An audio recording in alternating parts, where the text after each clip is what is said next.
పూర్వం బ్రహ్మగిరి పర్వతాల్లో గౌతమ మహర్షి తన భార్య అహల్యతో కలిసి జీవించేవారు. ఆయన గొప్ప తపస్వి మాత్రమే కాదు, ఆశ్రమంలో తనకంటూ కొద్దిపాటి పొలంలో పంటలు పండించి అతిథులకు ఆర్తికులకు అన్నం పెట్టే గొప్ప దానశాలి. కానీ ఆయన కీర్తిని చూసిన కొందరు ఋషులు ఎలాగానా గౌతముణ్ణి ఆ ప్రాంతం నుండి పంపించేయాలని ఒక మాయా గోవును సృష్టించి ఆయన పొలంలోకి పంపారు. అది పంటను నాశనం చేస్తుంటే దాని దడలిద్దామని గౌతముడు ఒక గడ్డి పరకను దానిపై విసిరాడు.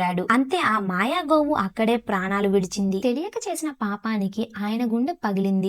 గౌతముడికి గోహత్యా పతాకం చుట్టుకుంది. ఆ మహాపాపం నుండి బయటపడడానికి గౌతముడు కఠోరమైన దీక్షను పూనాడు. లోకనాథుడైన ఆ పరమశివుని గురించి త్రయంబకం దగ్గర ఘోర తపస్సు మొదలు పెట్టాడు. ఆయన భక్తికి అచంచలమైన నిష్ఠకి శివుడు కరిగిపోయి ప్రత్యక్షమయ్యాడు. గౌతమ, నీవు ఈ పాపం చేయలేదని నాకు తెలుసు, అయినా సరే నీ భక్తికి మెచ్చాను, వరం కోరుకో అన్నాడు శివుడు. ఇప్పుడు కూడా గౌతముడు తన గురించి ఆలోచించలేదు. లోక కళ్యాణం కోసం పాపాలను కడిగేసే గంగని ఈ దక్షిణ భూమికి కూడా ప్రసాదించమని వేడుకున్నాడు. నిస్వార్థమైన కోరికకు శివుడు మురిసిపోయాడు. వెంటనే తన జటాజుటం నుండి గంగా ప్రవాహంలో ఒక పాయను విడుదల చేశాడు. ఆకాశగంగా గౌతముని అనుసరిస్తూ భూమి మీదకు దిగి వచ్చింది. అలా గౌతముని వల్ల వచ్చింది కాబట్టి గౌతమి అని, చనిపోయిన గోవును బ్రతికించింది కాబట్టి గోదావరి అని పేరు వచ్చింది. ఆ పవిత్రమైన జలం మరణించిన గోవు గాలిబరంని గౌతముడి పాప పూర్తిగా తొలగిపోయింది. అలా ఒక ఋషి పశ్చాత్తాపం, ఆయన